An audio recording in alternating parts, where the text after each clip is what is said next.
आज पुनः तपाईहरु माझ मैले एउटा यो पेन ड्राइभमा मालिसियस भाइरस लागेपछि चाहिँ कसरी फाइल हाइड हुन्छ र हाइड भएको फाइललाई कसरी रिकभर गर्न सकिन्छ भनेर म तपाईहरु माझ एउटा डेमो देखाउन गइरहेको छु। सो हेर्नुस् यो पेन ड्राइभ चाहिँ अलमोस्ट फुल छ। यो चाहिँ मेरो यो चाहिँ 16 GB को पेन ड्राइभ हो र अलमोस्ट पुरै फुल छ। तर खोल्यो भने यो फाइललाई पेन ड्राइभलाई मैले खोल्यो भने चाहिँ हेर्नुस् यसरी पुरै ब्ल्याङ्क देखाउँछ हैन। यहाँ एउटा छ टाइपमा सर्टकट भनेर लेखा छ र यहाँ यस खालको यहाँ आइकन साइन हुन्छ चाहिँ। अब यो फाइललाई हामीले सबै रिकभर गर्न सकिन्छ, बट हाउ हैन। त्यसको लागि कसरी गर्ने, लेट्स स्टार्ट है त। सुरुमा हामीले एउटा यहाँ जाने र cmd टाइप गर्ने, cmd कमान्ड प्रम्प्ट हैन। त्यसपछि यसलाई रन एज एडमिनिस्ट्रेटरमा क्लिक गरिदिने। मैले जुम गरेर देखाउँछु तपाईलाई सजिलोको लागि। यहाँ चाहिँ हामीले एउटा सिन्ट्याक्स चाहिँ टाइप गर्ने ATTRIB भनेर, त्यसपछि स्पेस हान्ने र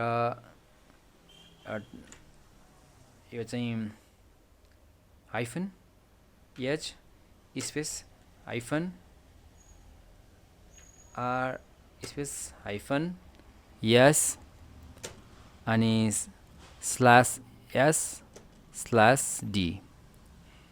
र यो पछि स्पेस गर्ने।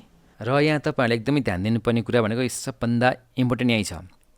तपाईले चाहिँ तपाईको पेन ड्राइभ को डिस्कको नाम जुन छ त्यही तपाईले चाहिँ यहाँ लेख्नुपर्ने हुन्छ, टाइप गर्नुपर्ने हुन्छ।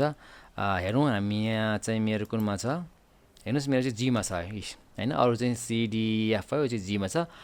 यो जी चाहिँ तपाईले यहाँ टाइप गर्ने, त्यसपछि कोलोन गर्ने, त्यसपछि यो चाहिँ ओपन स्ल्यास गर्ने, त्यसपछि एस्ट्रिक डट एस्ट्रिक गर्ने र तपाईले यहाँ पछि इन्टर हान्दिने। हेर्नुस् यति यो एक लाइनको सिन्ट्याक्स हाने पछाडी चाहिँ हाम्रो पेन ड्राइभ चाहिँ हेर्नुस् अहिलेसम्म चाहिँ पुरा यो माथि अब सबै फाइल आयो। अब तपाईले चाहिँ यसलाई डिलिट गर्न सक्नुहुन्छ। यो माथिकोलाई चाहिँ डिलिट गर्दिने र हाम्रो फाइल चाहिँ यसभित्र रहेको हुन्छ है। हेर्नुस् सबै आयो।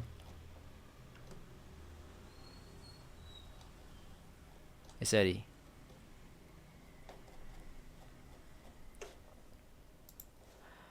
र यसरी नै तपाईहरुले चाहिँ तपाईहरुको पेन ड्राइभमा लागेको मालिसियस भाइरसलाई यो एक लाइनको कोडले गर्दाखेरि कम्प्लिटली रिकभर गर्न सकिन्छ है त। र अब यो कोडहरुले चाहिँ हाइड भएको फाइललाई रिड गरेर सो गरेर देखाउने हो यो कोडले चाहिँ। Thank you. हस्त नमस्ते बाई।